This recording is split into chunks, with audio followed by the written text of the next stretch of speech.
I would just like to share ano yung magiging epekto, yung effect ng hindi nasusunod yung periodic maintenance. But first off, I would like you to know, those are the production date. This is BCV1 for Honda Fit or GK, okay, 2017. Itong isa, tagas na, 2017 din, magkaiba yung owner nito. Kung titignan nyo po dito, so hindi nasunod yung periodic maintenance ito. Ito nabalatan, no? If you look the chrome plating, so yung oil mo sa loob, that would also do the lubrication. In this case, kung minsan walang tagas, pero syempre yung oil mo deteriorated na, it creates a lot of friction, so nasisira yung chrome. So eventually tatagas din ito.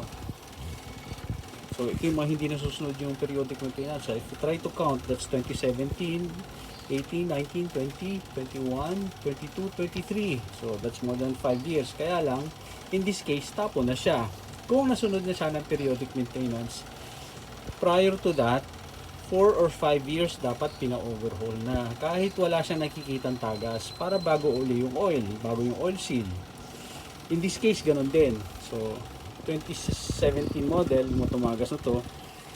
Tagas to. So, walang issue. Kaya lang, nung pinagawa nila, makikita nyo rito, binay script ng mekaniko. To the point na pati dito, isinuot yung Allen wrench, naputol na lang. So, marami kasing technique how to remove this from the car or from the whole assembly. Unfortunately for Honda, sa mga windshield ng Honda, any Honda, yung top mount nakababad palagi itong area na to, kaya nagra-rust. So pag tatanggalin na, nahihirapan sila. So the only option they do, yung iba na common, binabiscript yung shop para hindi sumama. Pag nasobrahan din, kapag ginagamitan ng impact wrench, yung bolt doon sa loob ng piston, andoon, naluwag. Kakalas yung sa piston, hindi lang dito sa top mount. So 2 points doon ang I would like to emphasize: yung periodic maintenance and having it disassembled correctly. So you need to go to a qualified mechanic, hindi yung mechanic lang, kasi bara-bara yan. So ito tapon din, tapon na to, tapon din to, kasi useless na.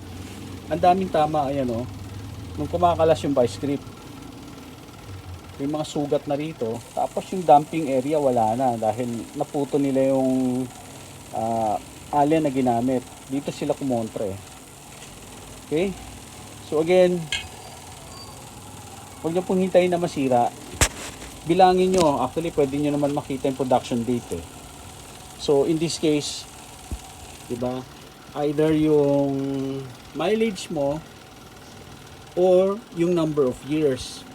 Kung sino mauna dun sa dalawa, dapat masusunod yung periodic. Kasi yun lang is ito magdi-deteriorate. Lalo na entry level coilover. Huwag nyo aantayin na masira. Kasi tatapon nyo na siya. O di bibili ka ulit. Hindi naman ganun kamahal magpa-overhaul eh. It's not like buying a brand new one. Now the question of most guys, pag pina-overhaul ba namin, tatagal kaya? Well, in fairness, sa mga busy po na ginawa namin at sa ibang brand, kahit dito or K-Sport na ginawa namin for the past 7-8 years, wala pang bumabalik. Supposedly dapat bumabalik na rin sila para ipa-overhaul. I'm not siguro kumpante sila sa paggamit namin ng mga consumables maganda. But then again, kailangan pa rin ipa-periodic maintenance. Okay? So yun lang po. Thank you.